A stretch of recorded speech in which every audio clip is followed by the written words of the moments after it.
Got something for you.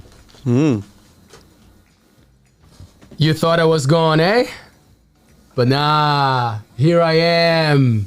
The Queen. God save the Queen. 96 years, eh? So much wealth. Look at that crown. Look at those diamonds. Wow. I feel bad a little. I feel bad sometimes because, you know, imagine how many people died for those diamonds to be on someone's head. So I feel sorry for the family, but the monarchy is still alive. So the wealth's still there. Apparently $28 billion is the amount of the wealth that they hold. So, you know, there's a lot of power concentrated there, isn't it? What a moment in life, in history. On my left, Fabian Roberts. Hi. Woo, well, that's an introduction I was not expecting. It's interesting you say it, though, because it is odd. The feeling of when it happened was, wow, that's never happened during my lifetime that a monarch has died. Not during my parents' lifetime. Yep. So I should say, our English, British monarch, there are many other monarchs around the world, of course. There are endless kingdoms being built around. But, yeah, the Queen Elizabeth, on all the coins my entire life. How do you feel about it? Again, for her family, it must be very sad losing someone they love. For people who adored her, I guess they'll be experiencing it. But for me, I'm not a fan of inheriting wealth and power in an unelected way. But I think over her term, she probably made some pretty good decisions to help a lot of people. For someone that's thrown at 16 into such a world, it's pretty difficult, I imagine, to try and break out of the world. You know, think about Prince Harry, how fun that's been trying to step away. He's been ridiculed by billions. So I'm not a fan of it myself, but I'm sure her family will miss her, and that's sad. But I think 4 children under 5 die every minute, so there's a lot worse things in the world, in my opinion. So I would focus on those. But that's just me.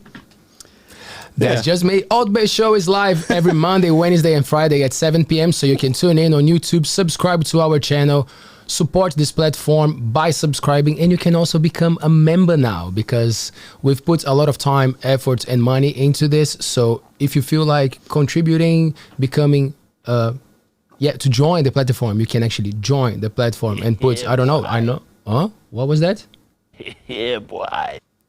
We got some new things happening, Fabian. It's a new era. Show 94, we're going towards show 100, which is very special. We've been doing this for 6 months, and we're loving it because we're talking to a lot of interesting people who have a lot to share, and we're learning heaps. So I hope you guys at home are learning something as well, okay? Feel free to send us messages and recommendations if you feel like someone should be here chatting with us. We really appreciate recommendations. I just want to give a quick input to Slice Baby. Dun, dun, dun, dun, dun, dun. Sourdough pizza, best one in town. They're putting a beautiful Kai here for us tonight. Okay, number 23 Albert Street. If you're coming from out of town, you definitely want to check it out. Go on social medias, Facebook, Instagram, Slice Baby NZ, and we will be showing the logo on the screen because we love Mike and his family. So shout out in front of us here tonight, Mr. Paul Blackman. How are you, my friend? Very well, thank you. Oh, can I bring that microphone a little bit closer to you? Certainly. Thank you very much. Okay. That's lovely. How are you? I'm very well, thank you, yes. And I'm quite excited to be talking to you guys. I've heard quite a lot about you. Is it good feedback you've been hearing, or is it negative feedback you've been hearing? You can be honest. I actually have a neutral. Neutral. It was surely bad. It was definitely bad. I haven't heard anything really bad, and I didn't really understand until I met you in Blue Ginger the other night what it was about, and I'm still really learning. But I think you're doing something pretty amazing. Thank you so much. Yeah, well, that's something that I've been learning since I think I became an adult. And John Freer said something similar a couple of weeks ago, running for mayor. He said, if you don't hear both sides of the story, you shouldn't make an assumption of anything. You know, so whatever people say about this show, I think you have to come and have a chat with us and see what we're up to. So I appreciate that you're giving us this opportunity to have you here for a conversation, because that's how things move forward, I believe. In your opinion, that's all good. In my opinion. Paul, you've been involved with education for a few years now. I hesitate to say this, but I've been involved with education for 42 years of my life, yes. I have no hesitation in telling you I'm 30 years old. Perfect. How was I'm a couple of years older than you. Just a then. couple, just a decade or Just so. a No, couple, you're good, you're yes. good, you're good. how was the start of the journey with education? When did you? Well, I have related the story already, but I'll cut to the chase. Oh, bring it to me again, because I Yeah. loved how you talk. Because you were not in education to start with, that was right? No. Well, when I left school, I got a job. I lived in Fielding, and I got a job at Borthwick's, and it was in the Hyde House.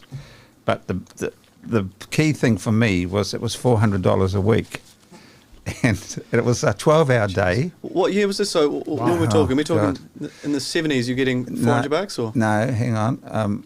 I didn't get to Teachers College till I was I was 21 when I first started teaching. So I'm now 70. So, Well, you don't look a day over 65, so you're doing well. Yeah. but it would have been at least in the late 60s, I think 67, 68, somewhere around there. And 400 bucks a week. Yes, and that was all I thought about. Like getting up to Show get me to the work. money. And I was there for 6 months. And one day, because I used to get a little bit bored sometimes doing the same thing every day, we were sloshing around in a salt saline solution to get the fleeces.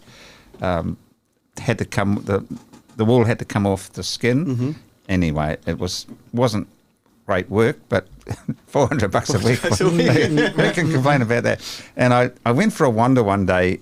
I'd actually sneaked away. I should have been working, but I thought I've just got to get out of here for a while and just have a look around. And I went to where there was this guy. It was in the main slaughterhouse area, and what he was doing was he had two bits of wool between two ears, and there was an upright saw. And what he would do was he would take that upright saw, it was going flat out, and he'd zzz, and cut through the wool and put the two ears in two bins, and it goes zzz, like that.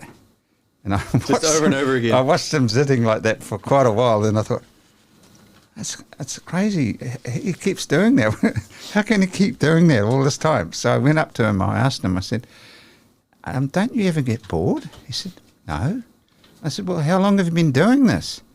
He said, 20 years. And that gave me a hell of a fright. Wow. And I said, "Don't you find it boring?" He says, "Oh, no, not really. The wool all comes in different sizes and colours, and the ears are all different." Great. And I thought, if I don't get out of here, I'll end up like this. So that time, I thought, well, I need to use my brain. So I couldn't afford to go to university. So I thought, why don't I become a teacher? Because I know you get paid. Great. And that's how I started. Did you say that you couldn't afford university? Is that what you said? I'm sorry. Yeah, the university was, I had to support myself. Right. And I didn't know how I was going to do that. I didn't think I was ever going to save enough money zitting like that with sheep's ears. But the end result was I could go to Teachers College, get paid, and at the end of it, I had a guaranteed job. But the good thing for me was I actually discovered that I love teaching. Nice. Oh, cool. Yeah, so that happened. But it was a slow burn. I wanna, of course, like there are so many cool things that I wanna ask and bring up, but we try to keep the flow of the conversation quite loose. So because you touched on something that I often talk about here, and I ask the opinion of different people on it, so I really see the way that we hold power through the dissemination of knowledge. So when you charge for education, when you make that something that some people can afford or not, it really feels like, for me, you keep that social gap always alive. I really believe that like education should be free, accessible, like so many smart people, they go to university, but they carry debt for the rest of their lives, and who knows for how long. What's your take on buying education, Paul? Well, first of all, to answer your question, I feel terribly lucky, and I'm very grateful that I didn't have to do that to get to where I am, and I have never paid for education. I do believe what you're saying is the best way forward. And what I find really hard to understand is that young people today have to invest a huge amount of money, and they have spent a lot of time paying off that debt. But there's no guarantee of a job either. Mm. And to me, that's a real shame. And I guess while I've been a teacher, I've appreciated the fact that there is a huge amount of talent out there, but you don't necessarily need to go to a higher education facility to realise that potential. And I think one of the things that I love doing is coming up with ideas and making something happen. And I had that opportunity as a teacher as well, because I pretty much had a free hand in how I ran my class. What subjects would you teach? Well, when I was a primary teacher, we had to Yep. teach everything. But what I loved doing when I was a primary school teacher was putting on shows. Ah, yeah, my man. So in every school I was in, I don't think I had a single school where I didn't come up with a show. Which really, Is this writing an original show Yes. to match the students and what they liked? yes, yeah, but brilliant. not always. Mm-hmm. Because when I started at the area school, and I was several years at the area school here, I actually taught drama, Oh, wonderful. and that was the best subject I ever had, really. And I put on some quite big shows. I put on Grease and Little Fun. Shop of Horrors, and we did improv theatre and all sorts. Just on Grease, what's your favourite Grease song? If you had to choose one for karaoke night, male or female, what would you like to hear? What's your best Grease number? There are worse things I could do. Oh, Sandra God. D, Grease Lightning. Sandra D. Yeah? Yes. Yeah, Sandra D. Yeah, that's the one that really struck with me, because Was that her singing out in the garden next to the fish pond? Or was it a look at me, I'm Sandra D? that's the one. Elvis, let me be. But the interesting thing was when I put it on, I had two leads, and fortunately, one of them had really bad flu and lost her voice. But halfway through, she still got the opportunity to do it. So, Nice. Yeah. So it was cool.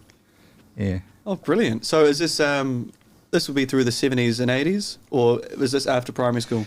No, this is here. Oh, you meant our area school, Yeah, Mercury Bay area school. jumped forward a lot. Sorry, I thought you're still back in Napier.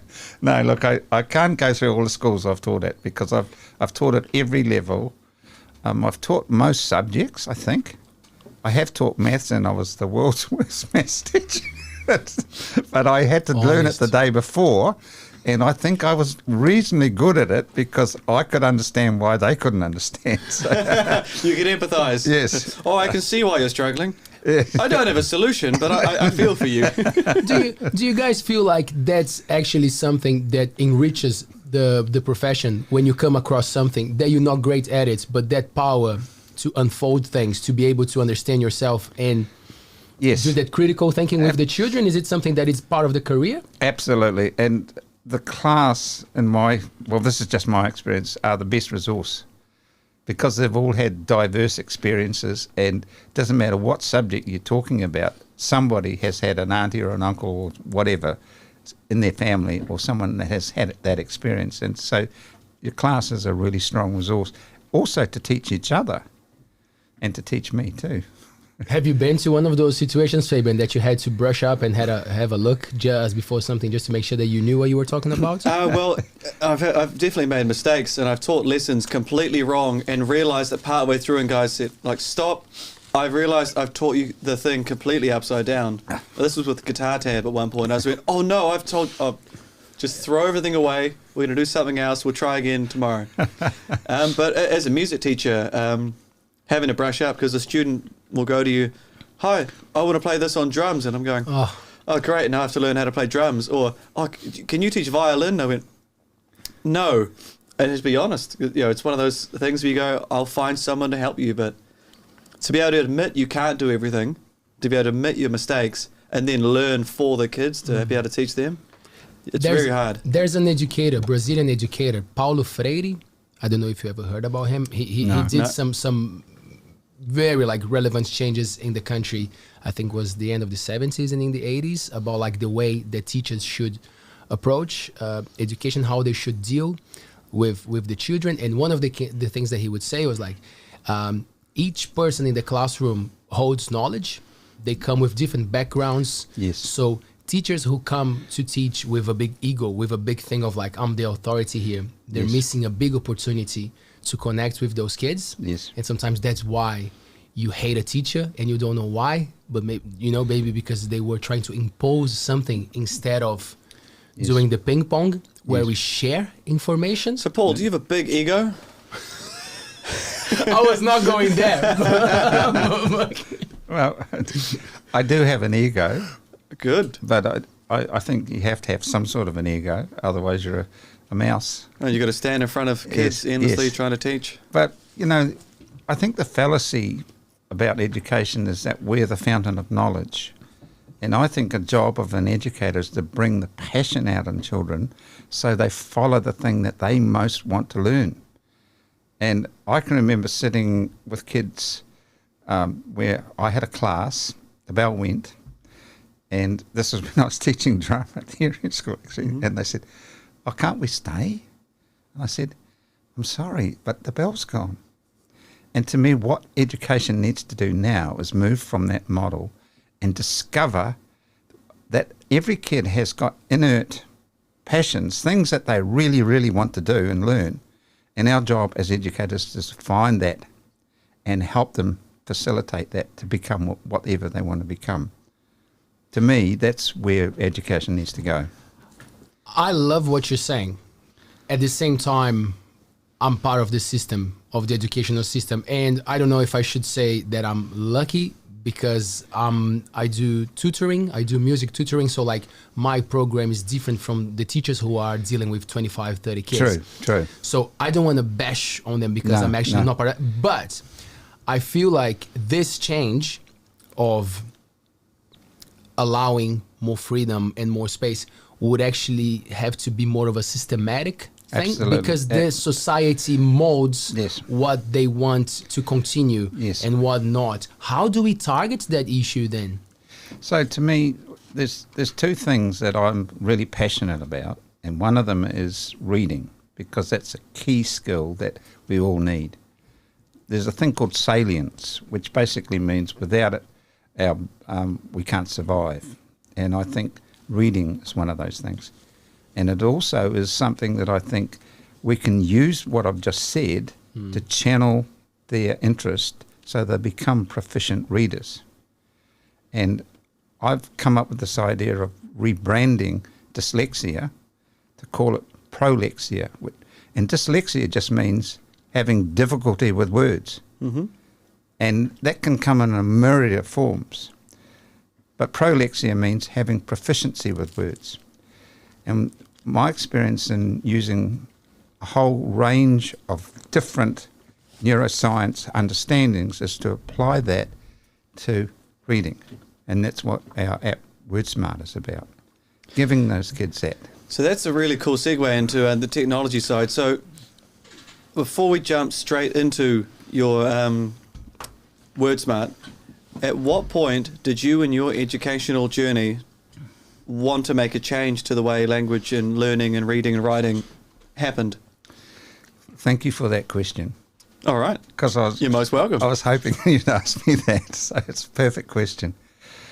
It started my second year. After my first year, When you decided you actually liked Yes, teaching yes, after having yes. already studied it for 3 years without knowing this.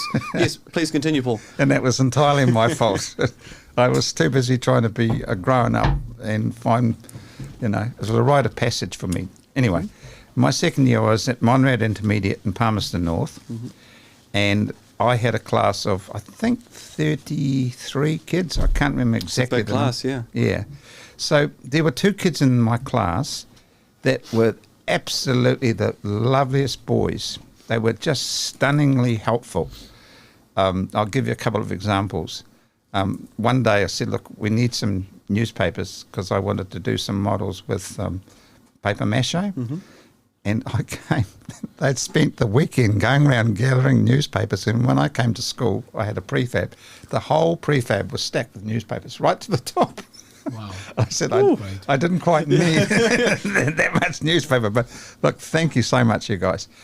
The saddest thing for me was they really struggled with reading and literacy. And I could have spent my whole day with them trying to help them, but I realised I didn't know how to help them, and B, I didn't have the time. Dyslexia didn't even exist as a thing in those years. So all I could do was try to encourage them, but it's heartbreaking to watch that, because I had another 30-odd kids that I had to look after. I could have spent all day and probably got nowhere.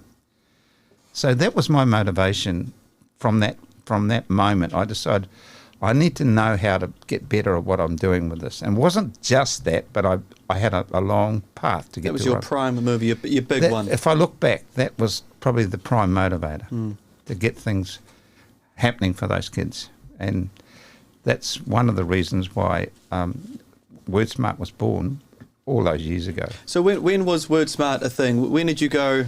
Did you learn to code yourself, or did you find a team, or how did you integrate it? I have no knowledge of coding anything. I wouldn't even have the remotest idea, to be honest. It's not about what you know, it's about who you know. Well, yes, there's a whole number of things, but I work with the Callaghan Innovation Group. Okay, I don't know that. Okay, so they're a government body whose job it is to stimulate new ideas. And they have different levels. So the first level was just to come up with a product, and it was only 10 grand, that you can get to the market that could do something. And I came up with a very minor little program that was mildly successful. And I think the only reason that they invited me to go to the next level was I didn't give up, because it was pretty pathetic. But the guy that I presented it to just said, look, don't give up, Paul, just keep going. And so that was 5 years ago. Okay, so it's quite recent. Yes. So then the next level was they gave me a donation of, it was a grant of 180,000, and I had to find the rest myself. So 180 plus 240 is something. Maths teacher extraordinaire, thank you very much. So I started working with a guy called Stephen Knightley, who I had met, and he's a really high level. He came up with Icarus. He did the work. Have you heard of Icarus? Getting close to the sun, wax, to escape from a jail cell. But he worked with the largest software gaming software company in the world. Oh yeah. They hired him to do it here in New Zealand. But he's a really, really good manager, and he does have a team, and he actually did a good part of the planning. I came up with the ideas, and we'd have weekly meetings with his team. And there's another guy here locally, Seba Illingworth, who I'm still closely involved with. And he also had a lot to do with the early stage development, and Seba's still working with us. And I was fortunate enough to meet Blair Murray, who is absolutely a godsend to me. Who's been to the show as well? Yes. Yeah. Shout out to Blair. Yeah, no, he's brilliant. And I haven't actually come up with a problem that he hasn't been able to solve yet. So he does marketing, and he's getting it out there to, hopefully, to the world. That's a big picture thing. Yeah. Okay, so 5 years ago you had a trial product. The next year came along, and you had to get a bit more money, a bit more grants, and you had to get a team together. Yes. So how did you come to the decision of, you know what, it needs to be on a tablet, or it needs to be on a computer, or it needs to be on a phone? How did you come to get this technology going, this is the way forward, out of a book? No, that's a really good question, because initially we were aiming at school children, and we looked at what's available with kids, Chromebooks, tablets. So it had to work on those two. And then I thought, well, not all parents have that, so it works on cell phones as well. So it's a variety of platforms. Jeez, so you've added so much complication already. That means, do you have a team of people dedicated to the Chromebook side, to the different platforms? Or? No. So Stephen's got an office in Auckland, and he's now got a flash one because he made a lot of money from Icarus. But his team pretty much did that development work along with SEBA, and that development work is ongoing because it's not finished. We're evolving all the time. But we've also got hands-on activities where some kids learn best in a multi-sensory way. So we've got card games to learn the vowel sounds and the CVC words. There's a whole range of activities that kids can do hands-on, which actually works for older kids as well, because the app is actually probably best suited to beginning readers. But having said that, we've had older kids that really love it, so it's hard to draw the line. I suppose if they're reading, and you can't really criticise it, can you? No, exactly. Do you see it as a format that could be transferred to other languages as well? Is it something that you ever thought about that? I have, and the short answer is no, I don't really want to go there. There's a number of reasons, but I know that English is probably the most widespread. I guess it is. I don't know that for sure, but I believe it is. And the other thing is that kids who learn English as a second language have a huge advantage because it actually does a lot to strengthen their neural pathways, and they become really adept. And that's why the experience we just recently had in Fiji was such a rewarding one. So, yeah. How was that trip? Yeah, what's that? It's new. It's recent, What do you mean? Well, okay, so this is I'll give you a abridged version. When I did my undergraduate degree at Waikato University, I befriended a guy whose name is Som Naidu, and he had been sponsored by, I don't know who, but some Fijian charity or something paid for him to come and do his Bachelor of Education. And we became really close friends. Now, this is 44 years ago. So Som actually made me his blood brother. Shouldn't laugh, because at the time I was. So what's this bollocks? and seriously, I am his blood brother. So I actually hadn't seen him for 44 years. I knew that he was going to go to the University of South Pacific, and then just one day I thought, why don't I try and find him at the University of South Pacific? Now, what I didn't know was he hadn't been there for the majority of his career, but he'd been co-opted to be the Vice-Chancellor of the University of South Pacific. I rang his number and we spoke for 2 hours. Nice. He said, Blackman, where have you been? 44 years. Yes. So he engineered us through his contacts in government. So the guy who's the main government sponsor of our activity in Fiji is a guy called Diraj Batu, and he's in charge of educational technology for the whole of Fiji. But Som had supervised his PhD, so he knew him very well. And Som had got hold of him and said, you have to listen to this Blackman guy because he knows something about how we can work with reading.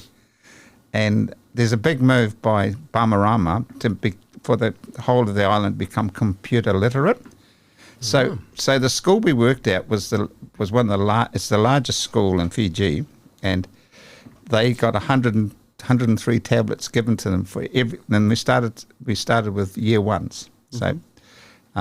So we've had sponsorship from the government, and the idea is a pilot that it's going really well that we can roll out to the whole of Fiji.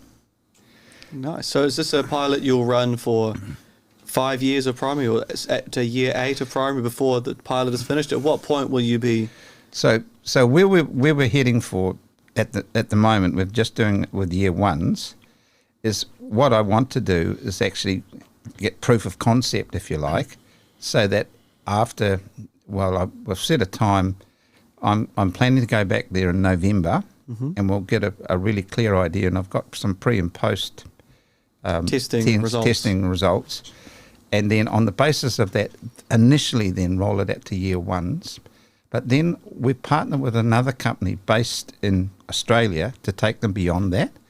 And it's a really cool program And if I send this to her, she'll give me a big hug, I think. It's called Literacy for Boys, Literacy for Kids. And what it does is it takes the syntax of language and it teaches them punctuation, grammar, all the bits and pieces that they need to be able to progress. But it uses really high interest videos to hook them in. So kids get really hooked on videos of them doing that sort of thing on skis and bungee jumping, you name it. And then they have to answer a series of questions. So there's comprehension, punctuation, there's grammar, and there's spelling and syntax, which is really the sort of the sense of language. Yeah. So it's interesting. You called it for boys. Is there a gender divide, or is it part of? No, it's just that the boys are actually traditionally the hardest one to get interested in reading, to be fair. Okay. Well, that's what the research says. Girls are probably maybe not as overtly oppositional, but I haven't got any hard data to say that. But girls can easily do the one for boys, but there's one called Literacy for Kids, which is for both genders, so they can choose. So you've got a target audience of young boys that are clearly not engaged in reading. Try and make it specialised for them. Yes. But yeah, go on. No, you go. You So the other part of the whole thing is, how do you measure where kids are at? And this is how this came about. Just crazy. I just put apps using AI for measurement. That was my Google search. And this thing came up called Lexplore. One more time? Lex, L-E-X, Plore, P-L-O-R-E. Okay. Explore. Language Explore, yeah. Words Explore, I got it. Lexplore. Now, they're a company based in Sweden. They are a medical university. It's called the Karolinska Institute, and it's in Stockholm. It's the result of 50 years of research and 30 scientists. And what it does is it measures their eye movements in milliseconds while they're reading, and then it goes through a series of comprehension questions, and it's graded from year 3 up, and it gives a really 97% accurate reading level in 4 minutes. It's revolutionary, and it uses AI. So a student would be reading a page on a tablet, for example, and the tablet would have its own, using its camera? No, it's not a tablet. We use a monitor, and it's got this thing called a Toby, which is the eye tracker. And Toby's actually based in very close to where they are in Stockholm. So you have a look at Toby. It's used for advertising. So if someone looks at a window, it looks where their eye movements are going. Oh, they like that one. Wow. So they've used it for reading. That there's 3 things that make this the world's best. I've tested kids for reading just about all my teaching life. I know how to do it. But that's 100% objective.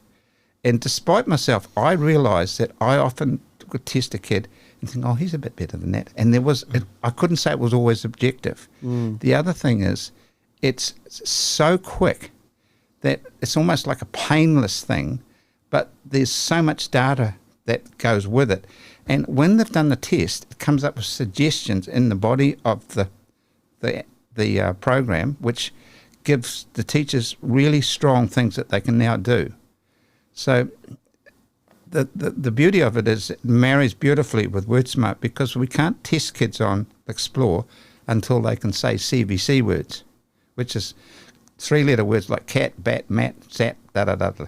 So when they're at that level, we can test them on Explore, and we get a really accurate measure of their reading. But the other key thing is it tests fluency. And if I had to define fluency, it's reading smoothly with the punctuation to get the meaning at a level that they can understand really deep inferences. So just straight recall is one level of comprehension, but there's several levels. And the whole point of this is, and this is in my mind, to actually pinpoint these kids at the top end of that. It puts them in a bell curve, and they get a percentile rank. So we've got enough data now with all the kids we're testing to do that. We had to start from scratch with no data. So now we've got look, I can't tell you how many kids we've tested on that now, but we've got sufficient data to be able to do that. Just a question, because you were a drama teacher for a period of time. Yes. And I imagine that with drama comes learning scripts and, first identifying the words, being able to pronounce them clearly and finding a meaning. But I guess it's also, you then have to embody the characteristics of a person who would say that. How would you say these words when you read them? Is that sort of that next level of, you can take not just the words, you can take how these words are said, yes. how these words are heard, yes. and you can then manipulate that too. And was it also then come into doing that in real time, as in reading a book aloud for the first time and putting on voices and knowing what's coming up ahead? Yes. Is that the top level? Is there a level above it, or how you? I don't know your rubric how that works. Well, what's interesting, because I consider myself a good reader. It's just kind of answering your question obliquely, but I'll give you my take on that. And I was dismayed and quite crestfallen because I came out as an average reader. And I thought, right. God, I'm better than that. So what it is reading it without any kind of stumbles, because what it does, as you read, if you fixate on a word, it pinpoints that. So every word that I've read is listed in chronological order on the length of time I fixated on it. So there were words that I knew I stumbled on because I was feeling a bit nervous too, because I was wanting to create a good impression. It's a complete muff. Well, it's good to be able to say, and I came out average. It's one of those things, yes. Like you say, a level playing field with the yes. kids and students. Yes. You're not saying, I'm the world's best reader, so you should be too. No, hell no. But the next time I did it, I made a conscious effort, and you don't see the script beforehand, to read more quickly. And as I was reading more quickly, I realised it was going more smoothly and my level went up. So it's kind of an epiphany in a way to come to that. Yes, so it's a powerful tool, and it's one that I want to see in every single classroom in New Zealand. Is that your big project? Is that where you put your goal? It's not just New Zealand. I want to see it go worldwide. And because of Som, who's this professor guy, he's on the council for the whole of the Pacific. So we've got an interview tomorrow. Now, I don't know how he knows this woman who's really, I call them poo-bars. She's a big cheese in the Bahamas. So we've got a call with her tomorrow. And we've also got a woman who's really interested in helping us with the research. She's at Canberra University at the moment, but she's moving to the University of Technology in Brisbane.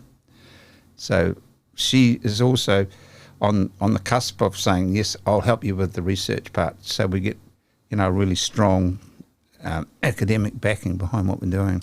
And working with neuroscientists is something so powerful. I think once you get to understand yes. where they're coming from, it's very yes. hard to deny things when a neuroscientist is studying a yes. subject. That's exactly right.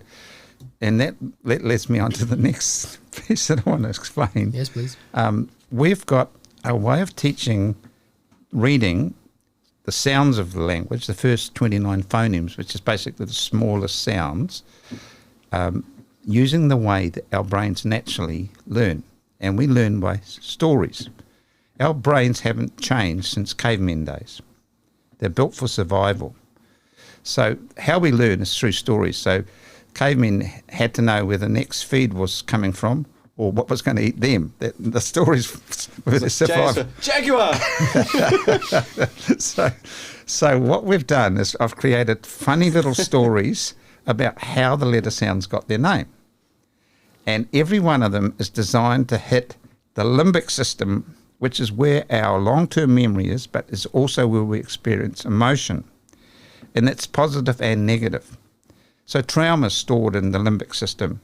It's where your long-term memory is, because that's a survival thing. So you get to know that guy with the long teeth, keep away from him because he scares me. And that's why it was there, I believe. Is that why we say the gut feeling? Yes, that's another whole thing, but that's sort of your internal system. So there's a woman who's at a university that we visited actually when we went to school run by Elon Musk 3 years ago. anyway, she came up with this concept that if something's deeply felt, it's felt in your gut, and that's where intuition resides, I believe, because your gut instinct is really keen. And her neuroscience was based on telling them a story which was very evocative and emotional, and many of them felt that in the very core of their being. And I'm diverting a little bit.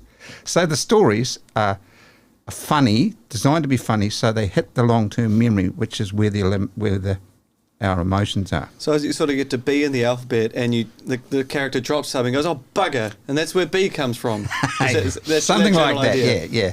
So I'll just tell you a really abridged story, and it's not just we've got a written part of it, and what we'd encourage the teachers at the Fijian school we're at, it's called Dilanamasi. I think I'm pronouncing that right. Not right. I'm the foreigner man. Ironies, Leave yeah. those mistakes for me. Yeah, so anyway, so this apple was really, really sad because his brother had got, sorry, not apple, ant. Off we go. So the ant didn't want to get squashed like his brother, and he wished he could grow as big as an apple. So he's walking along, and he falls inside this apple in the middle of it. And then as he's falling, he goes and has a good bite of it, and then he thinks, oh, my legs are growing. And as he's going, he's pushing his way through the apple, he goes, and that's how the letter sound A got its name. And so we've got little cards with icons. It's got an apple. I should have brought them actually. Yeah. It's got an apple with an ant inside it with the legs, and so it tickles their sense of humour. And then we give them all sorts of variations of that sounds and matching it with a letter shape. So I feel like there's a market here for invent your own version for a night out with your mates. come up with the best A story. Yes. The B story, F story, D story, all sorts of good stuff. Paul, when I was writing a little description for the show, I had a look on the Nurturing Young Minds website, and yes. it really focused on the games Yes. idea, getting the kids to engage, to have fun. Yes. And I hear quite often, and what I hear connects to what I used to feel when I was at school, which is school is boring. Yes. School is boring. Why do I have to be here? I have to be here. Like, it's not a thing. I want to come here because I'm having fun or I'm improving. I don't know. There's always this very simple, easy, quick question for a lot of kids. It's boring. What should we be targeting? Like, if like overall, like what are the things in your view that could be changed with maybe easier approaches, or like things that would help a lot with that idea that going through school, it's a burden? Yeah, that's a great question. Thank you. I think what we've mastered is gamified learning. And the benefit is that the kids love working on the app. That's, to me, a key point. And going along with that, there's a number of things that we added to that. Now, one of the core things that I believe is that kids who have experienced a struggle with reading, and by the way, it's not just for kids who are struggling, it's for the whole range of kids, but especially kids who've had dyslexia, they don't want to engage with anything. And I've had a number of private students since I've been working with this who come and see me individually, and what I've found is that their mindset is so negative that they don't care what it is. So we start with a change of mindset that gives them the tools to actually tap into their subconscious, because the subconscious is way more powerful than our conscious brain. And we're using a process which is called Nlp, Neuro-Linguistic Programming. It's a topic that's come up on the show before, but I'm glad you bring it up because you've got some experience. Yes, well, I trained in it in America, but the cool thing about it, it's really easy to implement, and I found it an incredibly powerful tool. and I won't even go into the depths of how we do it, but it works. It's foolproof. Now, it doesn't change them to be instantly good at reading, but it changes their mindset so that they're now motivated. We're not motivated to do something that we think we can't do. And the other part of the whole equation is there's research now which clearly backs up that our brains have got the ability to change themselves. It's called plasticity. I can hardly say it, but it just means they adapt. So the part of our brain that enunciates sound is called the bronchus, articulates sound, if you like. And that part of the brain is essential, but reading's not a simple process. There's nothing about our brain that is wired for reading. But what happens with kids with dyslexia is they don't make the connection between that and the part of their brain that creates the shape of the letter. But when you give them these exercises that we've designed, and I was talking about, it's not just the card, it's not just the app, it's the games that go alongside it. The part of their brain that can recognize the shape of the letters moves into this area and takes over, and it actually works. So the connection is made. And all I can say is I've had great success with kids over the last 3 or 4 years when I've been doing private students. No, it's probably 3 years is more accurate, where their dyslexic tendencies have disappeared and they're actually performing at a normal age. So we can test their chronological age against their reading age, and that's been the goal. In some cases, it's exceeded that. So what I'm saying is I think there's a profound misunderstanding of dyslexia. It just means difficulty with words. And that can come in a variety of forms. And it's inheritable as well for that part of the brain, but it also can come because someone can't hear properly. Then they have difficulty with words, or their eyesight doesn't work very well. There's a thing called Erlin's, and the optometrists don't recognise it, but it doesn't really matter what you call it. But what they see is the words moving up the page. But there's a clear way that they can be helped. And sometimes it's blocking out a wavelength of light, and at other times the optometrists will give them glasses which will correct their eyes. Either way, that can be sorted. But it's got to be picked up first. It's quite interesting because you say you started teaching, well, this big journey 44 years ago, before we just invented the word to describe. We invented a word that dyslexic people can't read or describe themselves, to describe the condition they have. At what point did you, in your journey, start to recognise patterns of dyslexia, and then the term came out, and then more started to come out about it, that added to your wanting to these boys, these early boys that started in year 2, they're really great kids, but they can't read. Were there points along your journey where you're going, now that's just like that kid, or that's just like that kid, and then, so what if I try a new thing? And then you go, okay, that worked for that kid. But then, as you say, there's so many forms of dyslexia.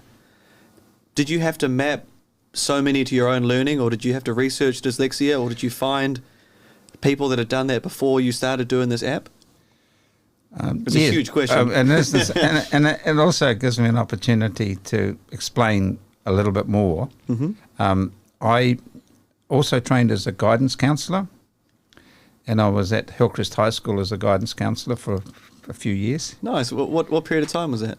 That was when I was to finish my university degree, so it was after that. And I had one job at Melville Intermediate, and then I got the job as the guidance counsellor at Hillcrest High. But the best part of that whole deal was I was paid to go to university, do the postgrad. But I learned NLP when I was doing, I was exposed to it, but then I wanted to take it further, so I did a private course that was running in America. But in answer to your question, it's evolved. And there's always kids, and then I became what they call an RTLB. You heard of those? Yeah, we have them at school. Yes. Now, what is it? It stands for Resource Teacher of Learning Behaviour. And if I tried to define that, I'd say RTD2. Sorry. No, true. That's bad. That was good. It uses words. It wasn't my favourite joke of the whole night, but it'll do. It'll do. You know, there's been better. So my job was to go and work in. My last time doing that was I was based at Aotearoa, and I worked in 8 schools, and I was called in to work with kids who had either learning or behaviour problems. And in my experience, they go together. So if a kid can't read, he's going to misbehave because he wants to divert the attention away from himself, that he's not going to get asked to read or do anything which will make him feel even worse. Mm-hmm. So I learned that there's got to be a way to help these kids. So I still really didn't have a handle on how can I do that, but I did some things with kids that I know worked, but it was just pure instinct. And sometimes it was just kind of observing what they're doing and thinking, oh, that's something I could tap into there. And I suppose because like your kids drawing a sand, like my daughter, you know, hated writing for so long and hated reading, and then you get a stick on the beach in the sand, you start doing it. It's an activity. Yes, and it's just different. It's all of a sudden you got a stick. There's waves. There's sand. You're outside. Yes, exactly. Is that sort of that idea? You just see where it naturally becomes. Yes, and more salient. Yes, that's the word. Thank you. The other part of that is when I finished that, I started working with a guy called Nathan Magri, who's recognised as the neuroscience guru for the whole of New Zealand, and he taught me a lot. I don't think I taught him anything, but what I then decided was, the theory is really interesting, but how can we apply this to education? How can we make this work so kids can learn to a level where they're proficient? And that's kind of how it evolved. It's been a long journey, and I don't think it'll ever stop, because I'm learning so much from kids all the time. A lot of the people who hold power in the government and like ministries and all this stuff, like sometimes they don't go as deep in the research as someone who is studying an alternative, let's say, way of teaching things. And then does it become a barrier? Like, does it become a problem to explain and to show to people that this alternative or different way of doing things can actually be more efficient than the one that is happening at the moment? That's another great question, and I'm glad you asked me. Thank you. The way I view it is that, and I don't think I'm a silo person, but what I believe is that universities, don't get me wrong, I think they're doing some really valuable work, but they do operate in silos, and they don't look sideways at all the other things that are going on. And what I feel I've done is I've cherry-picked from the best in the world. For example, I became close friends with a woman called Professor Adele Diamond, who's at the University of British Columbia. She came and stayed here with me in Whitianga, and I got her to a talk at the school. But she's an expert in executive functions of the brain. And I looked up her thing. She's in the top 11 neuroscientists in the world. She's one of the top in there. And this is sad, actually. I'm feeling quite sad even talking about it. She's invited me to her funeral. She's still alive, but she knows she's dying of cancer. And I've been invited to her final funeral in Vancouver next year. And I'm really struggling with even thinking about it. Sorry. She's such a lovely lady. But what she taught me was this, that if a kid is emotionally disturbed, they're not happy in themselves, they can't learn. And the reason for that is the executive functions of their brain, which is the thing that controls your whole brain, is shut down. So what we have to do is teach kids how they can strengthen their sense of self and their well-being to a level where they feel okay. And one of the key things I learned from Nathan Magri was, when a kid's been traumatized, there are 3 things that actually make the difference. 1 is a strong relationship with an adult that actually cares about them. 2 is predictability. And 3 is touch. Those 3 things make the difference. And I know that touch is a big no-no in schools, but I believe that that works. Now, that's not a cure-all for everything, but it certainly helps. And when you encounter that, and I taught at all Māori schools as well. I taught at a school called Mangakino, and I taught at another school, Kawerau College. Now, I fell into that for reasons that aren't sort of totally relevant, but I spent 6 years of my life running a computer company in Melbourne, because I've always liked the thought of being an entrepreneur and having some business experience. I thought I didn't have a real job until I did that. But I hated it. I didn't like computers, and I think that's why I was good at selling them, because I just wanted to get rid of them. Anyway, I left that job, and I left a disastrous marriage behind and came back, and I fell into a job at Mangakino. It was a shock. It shocked me, but I learned huge amount from those kids. And how I survived was I made up a play based on a Māori legend called Hatupatu's Rock, and it became bigger than being here at the school. So stories resonated with them, and that was their own stories. I just want to quickly break the ice and change the subject. Yes. How do we avoid a disastrous marriage? Because you've been to one and you can give us some tips. There you go. Just to change a little bit and then we'll get back to it. Well, I'm married to the woman of my dreams now. Woo-hoo. Go. Yeah, she's my soulmate, and if she's listening, hello, Johanna. She's absolutely everything I could have dreamed about. What are these? Anyway, it was perfect. Yeah. So I say go and talk to her. Okay. Oh, cool. We'll bring her to the show. We'll have her in the show later in the year. I'd actually, you got me stumbling into I dazed off for a second there on something you said, and I mean, it's going to be a contentious thing to say, but then I'm not sure how it works, because Go on. this amount of effort you've gone through, 44 years of weaving your way to these last 5 years, Yes. and of course it's not done, it's going to continue, but so much of what you're talking about is to be able to teach the students at school, to get schools to do X, Y, and Z, and you've talked about the students that struggle with learning, and then the behaviour jumps up. Yes. And so as educators who want to get in and work out the behaviour, find the reasons behind it, ignore frustration, go and level deeper. What's the reason behind it? And I think there's a chicken and the egg situation here, but at what point is it an app for parents to use to teach their children at home preschool? Or is it once kids have got a really good hold of it, they'll become really strong, confident, literate parents that will then be able to keep that cycle going for their own children? It's sort of a different perspective from the outside of it. No, it's a really good question. When I've been private tutoring, one of the things is I insist that the parent comes with the child, and I give them the activities along with the app, and I say, look, we're not going to go through the app here. That's not why you're here, because you can listen to it at home. The key thing with the app is I want them to learn the sounds of the letters and how to draw them, and it's all on the app. But then the activities I give them, I get the parents to work with me to deliver that to the child, and then they come back a week later and we see how they're doing. And so the parents would take on that, one lesson at a time learning like a teacher would. Correct. Okay. And it's scalable, and it can be used in a classroom, obviously.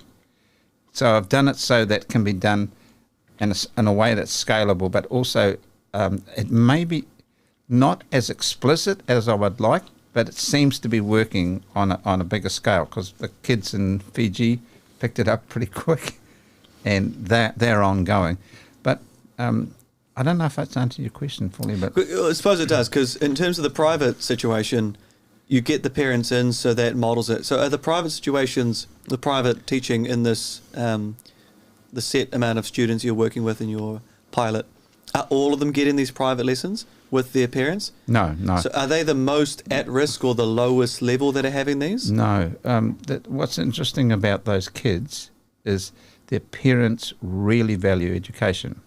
So the parents actually have got cell phones, and they can access it, WordSmart at home, But when I asked the principal, can we get the parents involved, he said no. And do you know the reason? 85% of those kids at that school live in shanty town. I can't think of a better word. Corrugated iron shacks. You can see them as you're driving. They're just basically a one-room shack. But you would never know that. They turned out beautifully. The little boys wear the Zulus, the little skirts, and they have got nothing that's stopping them from learning, because they also really value reading. And when they arrive at the school, the principal, who's regarded as one of the top principals in the whole of Fiji, he said, when you are at home, your behaviour is different. When you walk in the gates here, we have rules, and this is what you do. And did they do it? It was like going back 40 years in time. They had that full, absolutely, let me get my hands on this kind of attitude. And it wasn't just the app, it was the activities we were doing in the classroom as well. So what we do is we have a weekly Zoom call with those 3 teachers, and we keep up with what they're doing, and I keep feeding them stuff as well.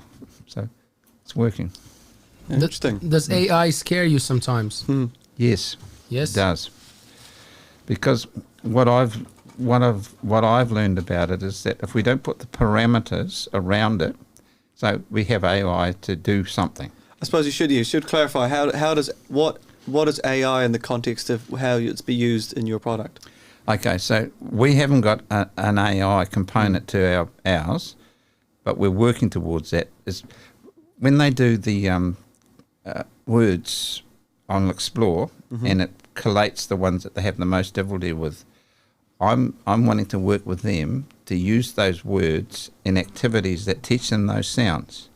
So the AI part of it can be adapted to do that. To the specific words, so that the AI would be okay, where's a story somewhere in the history of books that have ever been written that would be beneficial for those types of word sounds? Yes, and part of that, like I'll give you a really simple example, like the word make.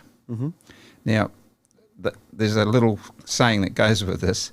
When 2 vowels go out walking, the first one does the talking and says its name. So do you hear the E on make? No, you don't. So you hear the A sound. It says its name.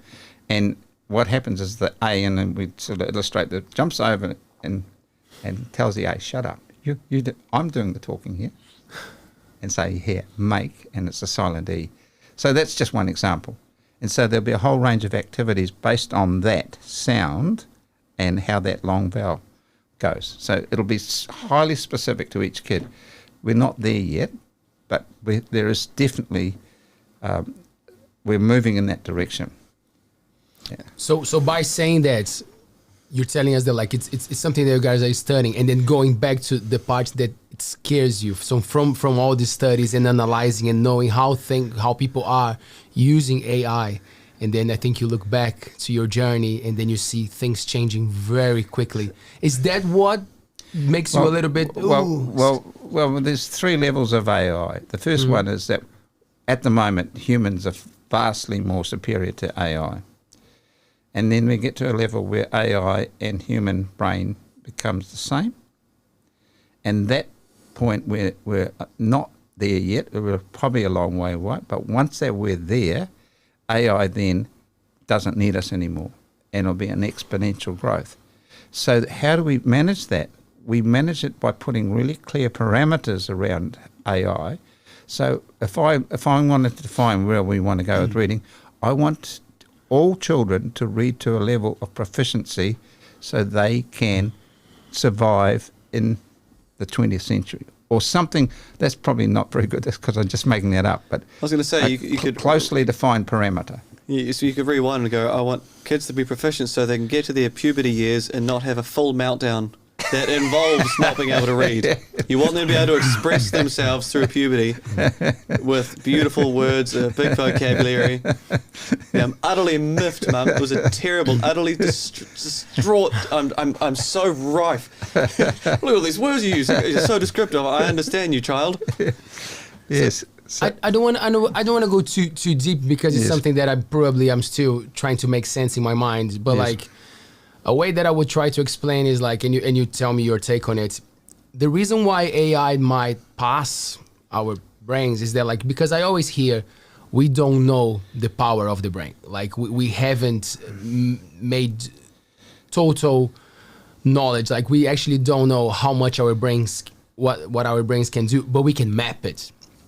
So is that where it lies? Like by mapping it and by those mathematical things that it starts to become like, then AI itself makes sense of something that humans cannot make sense yet? Is that how AI is actually going to become?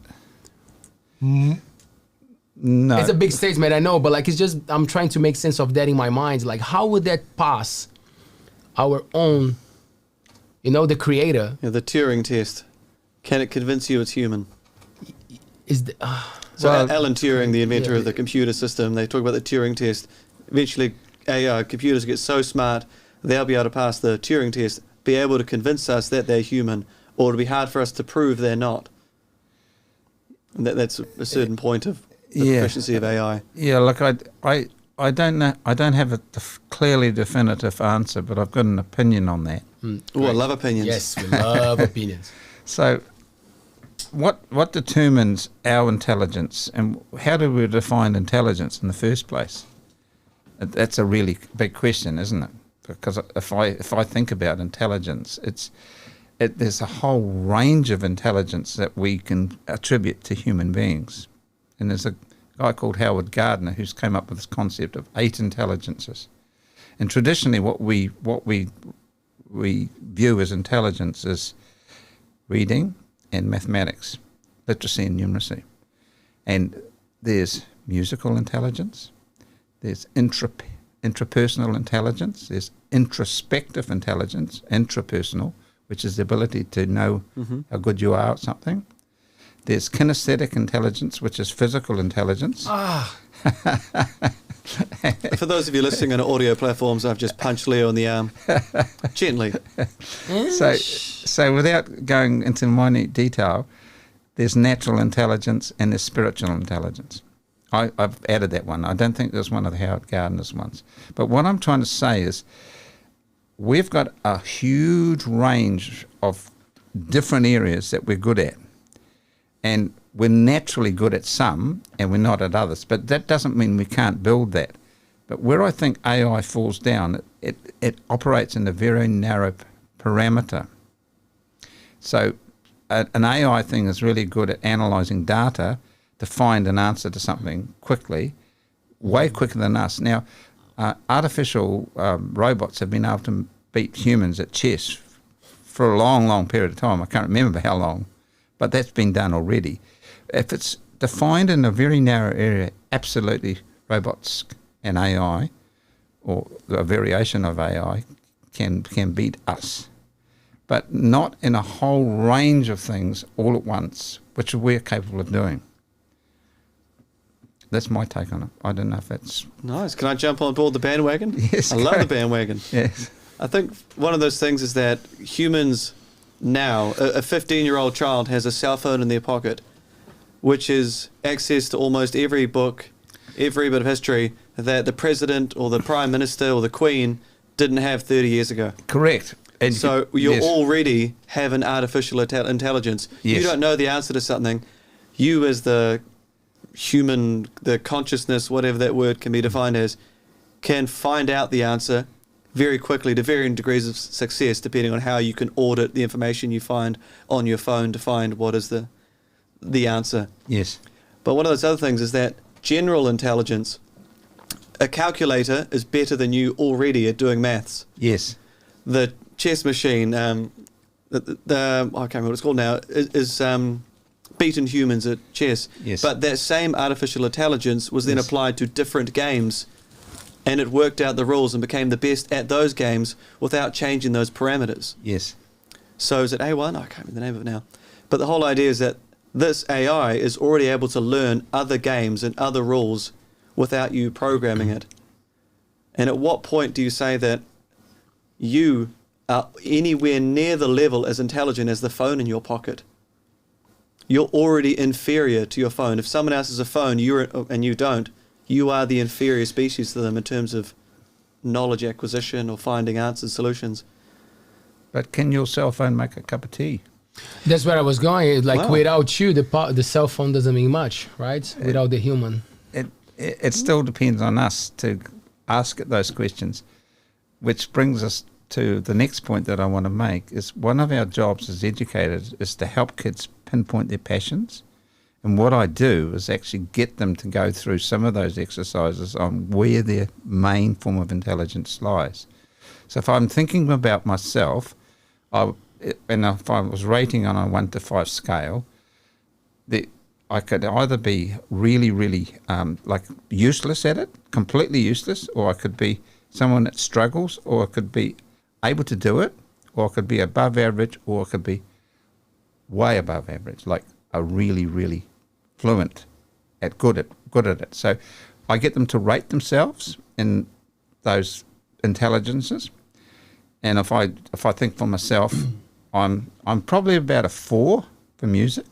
I can play by ear, I play guitar, and I play the piano. Maybe I'm a 3.5. Someone else is listening. But I love playing the piano, and it comes naturally. I don't have to think about it. But in interpersonal intelligence, I believe I'm quite high because I'm good at engaging people and talking. I think you are. Thank you. So I think I'd be a 4 for that. But then if I get to mathematics, I'd be a 2. Like, I struggle with it. That's a 1 that you're doing with your hands. That's by the only way. 1. But it wasn't the middle finger. Good, not yet. Yeah, so that's part of the exercise, is finding the things that they're really, really good at. And I'll give you a really good example, and I won't mention her name, but one of the girls I'm tutoring at the moment, she's really interested in becoming a vet. Okay? Now, what she's got is from Australia. Her mother's found this, and I've just come across it. It's a junior vet course that she does for a whole year. She gets the kit, she gets the books, and she gets to read it with her mother. And at the end of the year, she will have found out, yes, it's what I really want to do, because she'll get a real experience of being a vet. I don't think she'll get to cut animals open, but she gets the whole kit, and that's prescribed for the whole year. And I think what a cool idea. But we can do that with books. Right. Sorry. Now, one of my favorite sayings is like, understand your brain and you will understand others. You know, when you make sense of yourself, and you know your feelings and your state of mind, you'll be more like empathetic, you know, like Yes. you read people better because Yes. you're making more sense of yourself. So the machine, it's pretty much the same for everybody, you know, like Yes. that's where the art is, you know, like to understand yours. Yes. Are we getting to the point of manipulating? Because like old movies, documentaries from a few years ago would say like, oh, and in the future we'll be able to choose the color of the eyes of the children and how they're gonna be, you know, like another. And I've heard that. Are you quoting Jamiroquai? I don't know. Am I? Yeah, every mothers will be able to choose the colours of their child. There you go. In nature's So- way, something like that. That's cool. Beautiful, great band. Are we there? Are we to the point of actually making interventions? And ooh, that face! You were like, "What do you know, Paul?" something that you can give us. Like, do you know of anything that people are already playing? And is it ethical? Is it not? Does it require a lot of stuff? I don't know. Yeah, it's just something that I'm fascinated about because I believe that we will do it for the best. Like I saw this documentary a couple of years ago, and the guy said, in the future, we will all have this jacket that has these connections that scans your body and can give you a great idea of like problems that you might have in the future, you know, like some disease or something that attached to your DNA or whatever. And it can kind of gives you a good perspective of problems you can have. And then I was like, from that to avoiding these problems is not a big step. If we're able to read something, it means that we might be able to manipulate in certain ways. I It's a cool show, isn't it? It sounds absurd. I didn't like anything you said, but that's Really? it's just me. But it's just things that, again, it's just, I wouldn't come up with that. You know, there are people who think You're about not that. that creative, I suppose. You'll be a 2 on creative Definitely ideas. not. No. So ALTBAYS is in that too. Yeah. I can answer with my experience, because I've seen something that is remotely similar to what you're saying, but I can't see the point of having a child, if you like, programmed to be something. To me, that isn't, well, I hesitate to say natural. Of course, it's not natural, but it isn't where I think we need to head as a human race. And I took these kids to the school run by Elon Musk. It was on the campus of SpaceX, and we went to the University of Southern California, and I saw what he was working on, which I thought was a really useful thing, and I'll explain. He was experimenting with mice so he could pinpoint the part of the brain, because our mammalian brain is very similar to all mammals. And what they were doing was, I won't go into all the detail, but they're pinpointing the part of the mouse's brain that was responsible for picking up the feelings and touch of our hands. So if you could find that, and someone had a prosthetic arm, what they're planning to do was put an electrode here that would pick up that minute movement in his finger and register that on his brain. And that's where they're heading. Now, I can see some use in that. It's happening. I can see some use in that. But not programming a kid to have different coloured eyes. Maybe that Can be done. But we can do that with contact lenses anyway. Yes. Oh, but that's the thing. I know that, but my point is always like, if there is a possibility, yes, it means that someone out there is already thinking about it. Yes. But again, the same thing is like they talked about the tattoo man. It's a possibility for his entire skin to be coloured in one particular colour and become a piece of art. And you talk about someone being able to artificially, touch something and artificially get in their brain. Okay, what about someone who's like the arm is half sliced off and the doctors artificially put the arm back on and sew it back together? I mean, it's not natural, but they can do that. Medical intervention is medical intervention. Yes. If you're trying to say that someone putting a diode here or a thing here to receive signals, what's the difference with someone who has a pacemaker helping their heart keep beating? Yeah. Oh, they're in their heart, they're in their blood. Well, no, there's nothing wrong with that. And I think that it's bodies. such a hot topic, especially after the thing with the vaccines and everything. People are saying, oh, they're going to put chips on us. And I'm like, well, there are businesses that you just scan a chip or something that it allows you in. And this is true, right? We can do some research. You're also carrying a chip just on the table there. Yes, but that's the thing. I think people get a bit worried and skeptical when it comes to putting things inside their bodies, but we're putting a lot of stuff inside our bodies. Is this your vegan talk again? No. Plant-based, sorry. No. I'm just curious. I always imagine these moments when it will start to happen. Oh, the robotic parts, because I was watching something similar to what you explained, that DW, that the German documentary channels, and the guy was saying, well, soon you're going to have the sensitive arm, the sensitive leg, and then is it going to get to the point that there's going to be more robotic parts than actually the human parts on a human? So you can become Shiva with multiple arms and experience the feeling of being a spider. If it's possible. Epic. I don't know. I don't know. Well, I'll relate this to something else that I wanted to. Please. It's kind of. Yes, please. We're going segues, but it's good. And I like the stimulation that it gives me. So the other thing that I think we can do, and you're saying it's really important to find kids' passions, is what I think we need are kids at the other end of the scale. So when we measure them on Explore, that program I was talking about, we get the kids at the very top end, but we also get the kids at this bottom end who have actually probably got the most to offer. If we think through history, who are the Einstein, Edison? Can you name any others? Branson, Musk. Musk. Dare I say it? I think so. Absolutely. They're the people that are going to change the world. And do we need that? Absolutely, because I believe that our world needs change makers. It's not going to be my generation that suffers the most. It's going to be my grandchildren.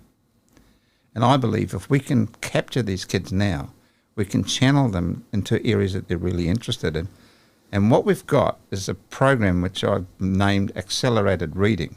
It's a very simple process, but it gets them reading a text at a much higher level than they used to. And what we've discovered is the way kids are taught reading, it's like having a Lamborghini and teaching them like they've got a Model T Ford in here.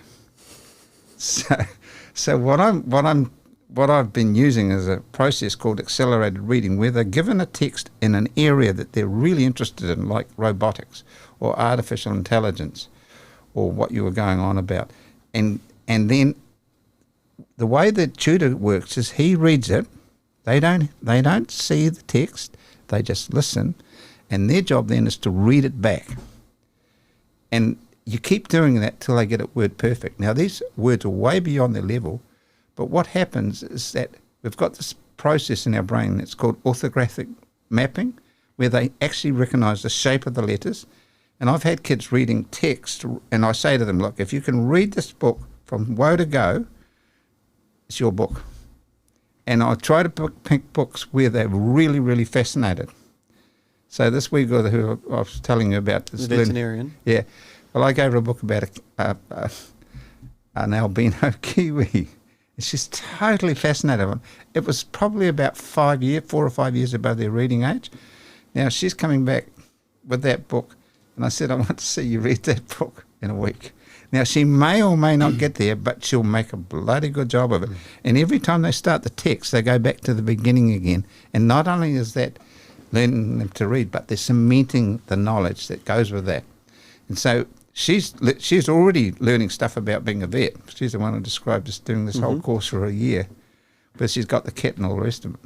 So I believe what we need to do is box clever. And I want New Zealand to lead the world in literacy. I've been invited to submit a paper for the World Literacy Summit. It's based in England. It's at Oxford University. There's 80 countries going to be represented there. And I've put I didn't even know what an abstract was. I thought that's something I'd draw. So I had to ring my sister in England and say, what's an abstract? It's just a summary page. Yes. Research and so findings. I had to write the abstract. Well, I don't like abstract paintings anyway. Anyway, that's what I've done. It would have been great if you'd submitted it and everyone, all the 79 other countries, what the Yes. every angle trying to work out, what are they doing? That would be a very interesting concept. But what excites me is two things, is the opportunity to submit it. I don't know 100% that I'm going to be there yet, but I was invited to submit it. So I think that's a one step, that's one tick, and I'll know. And they're not finalising them till the end of November, so I've got a wee way to wait. But I couldn't wait to finish it to get it in, because I thought, what a neat opportunity. Yeah. So what I believe is we can actually make the difference. There's not a single problem in the world that can't be solved. It's nothing to do with technology. The biggest problem is the political machinations that we can't seem to agree on, like the crazy, crazy things that are going on right now, and where greed takes over before what's actually good for the planet. And we'll wake up to that one day, and these kids that I'm aiming at are going to make the difference. Hopefully it's not going to be too late. True. Are you more of a optimistic, realistic, pessimist? Where do you fall? I think you already know the answer How to that dare question. you call an optimist separate to a realist? He's so excited. A realistic I optimist. see a difference there. A realistic optimist. A realistic optimist. He's a real optimist. Yeah. Optimistic. Yeah, Not a I phony. mean, the key to it, everything is nothing happens without pushing. Change is a difficult thing. When Henry Ford invented the motor car, everyone said it'll never take off. You'll never replace horses. And he did 9 prototypes before he actually finished up with one that actually worked. We've got those prototypes in New Zealand. I don't know if you're aware of that. No. All 9 of them. Wow. Yeah, so they're in Invercargill in the museum.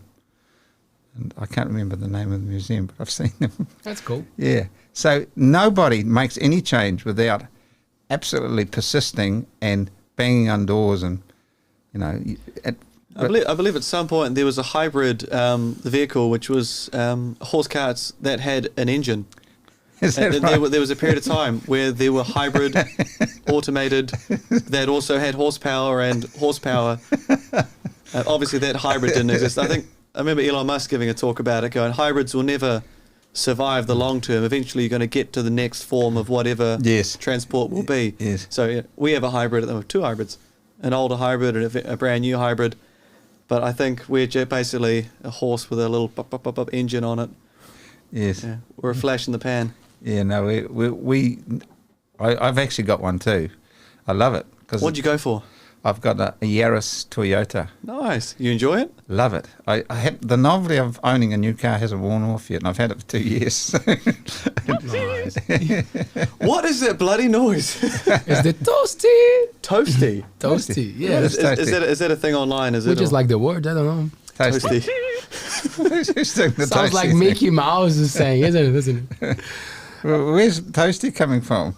Oh, it's Taylor. He's quiet today, but he's sending his... Paul, Yes. Yes. So what is the best way to find out more information about the projects that you are before you do involved? that, I want to see if we can make enemies out of them. All right, go for Oh, it. let's make enemies. Yeah, Enemies. go. I'm pretty hard to make enemies out So of. I think I know the answer, but Yes, go this on. man on my right here wearing the denim jacket, for those of you listening, it's Yes. pale blue. Leo's not a fan of capitalism, and you're wanting to take the world by storm with this app. Please, no! Are you a money-crazed maniac who's out to get the world's educational grants and budgets under your wing? Or is there a bigger intention behind it? There you go. Good. Well, that's a really good question, and I'm really surprised you even asked me. We were saving it for the end. Good, you leave the best to last. I haven't made a single cent yet. That's the truth. And if I was motivated by money, I wouldn't have even started. I was making, I won't go into $400 a week. Yes. But when I was working in the computer industry, I was so unmotivated because it wasn't what I really wanted to do. And I was making way more money than I've ever made in my life, selling computers in the very early days. And the only difference between a computer salesman and a car salesman is that the car salesman knows when he's telling lies. Great. So I felt I was out of integrity, but what I'm doing is because I love a number of things, but I love this country, and I want to see us lead the world. Our literacy levels are abysmally low, and the thing that frustrates me the most is I haven't made any real traction in this country yet. I'm worked at schools, and I've actually worked at 3 schools in this area, and I've worked in Auckland as well, but I haven't made like a Nats impression yet. And I guess this is such a good opportunity for me to make clear what my intentions are. If it was money, I don't think I could have done it, because money doesn't motivate me, unfortunately. Hey, But we have to that's make- pretty good. But we have to make money because it's the oil that runs any business. That's right. And if you don't have that, you're not sustainable. Makes perfect sense. Yeah, so long term. But we have a foundation that's a very minimal money making thing too. So I suppose that's a great segue to get to find you then, be able to find this foundation and make this project a bit bigger. So thank you. I don't think you're a money-crazed, megalomaniacal actor in the world. We'll find out. Time will tell. Don't hit a button. No. Don't hit a button. No. He's putting all of them Oh, no, tonight. no. I told him to save some of them. And can I just read you one quote that I've Yes, got? please. And I'll put my glasses on because the print's a bit small. And this is written by someone who I believe was dyslexic. And this is what he wrote. Although I'm a typical loner in daily life, my consciousness of belonging to the invisible community of those who strive for truth, beauty, and justice have preserved me from feeling isolated. I'll read it again, shall I? Yes, please. Although I'm a typical loner in daily life, my consciousness of belonging to the invisible community of those who strive for truth, beauty, and justice has preserved me from feeling isolated. Albert Einstein. Oh, I was going to go Hitler. Damn it! Oh, I was lined up for it. Damn it. I thought it was going to be one of those big twists. Albert Einstein's pretty good too. So I believe in humanities as a way of solving its own problems. And I believe that's what's going to happen. I do. Nice. What Thank a you so beautiful much, Paul. message. That's beautiful, man. So we can go for nurturing young minds. Well, no, actually, WordSmart. WordSmart. WordSmart.app. WordSmart.app. That's the website. And the link will be in our description, won't it? But the nurturing young mind is still active, right? It's still active. It's a foundation. Okay. It's a fundraiser for kids or parents that can't afford whatever. It's for schools as well. That's fantastic. Yeah. That's the kind of thing that we love to support and push here in the show. Thank you. Thank you. Absolutely. Thanks so much for coming and chatting with us. Well, that was cool. Thank you for the opportunity and great questions. Thank you. I've enjoyed every second of it. Mr. Roberts, we'll keep some of those polemic topics for next time when we're here. Oh, I was absolutely. really diving into this conversation. Did you enjoy it? I did, yeah. boy. Oh, shut up with those bloody buttons, Taylor. I want Hector back. But I quite like, the idea of Einstein, Edison, Musk, if you're happy to. I think Blackman, I think that if you give yourself 10 years and Blackman might make the list for us if you can break the world. If you can bring up literacy, how could you deny it? Well, I haven't got kind of... You had an ego, but it's not that big? No, but I love getting traction for what I'm doing. I guess that's the fuel that keeps me going. I'll keep on the treadmill. Thank you. I like it. Thank you. Leo, I've loved it. Thank you. Thanks for coming tonight. Thank you very much. Cheers, Let's man. have some pizza. Oh, yeah. Oh, Thanks, yeah. Slice. Yeah, boy. Thanks, Taylor. And for you guys listening to us, we're live every Monday, Wednesday, and Friday at 7 p.m. Subscribe to our YouTube channel. We have the ALTBAYS clips where we break down all the chats and we turn them into short clips so you can pick and watch some of those. And if you like them, you go for the full interview. We're also obviously a podcast show, so you can go on the audio platforms and listen to these beautiful conversations. And just before I forget, because you mentioned capitalism, just an idea for the royal family. It would be great now to get some of that wealth and give it back to some of those countries. Hey, imagine that, so we can put into literacy, so we can teach some of those poor people and make a real change in the world. What do you think? Should we sell that crown and get some diamonds and give it back to the countries where they came from? God, please, no! Peace. Bye.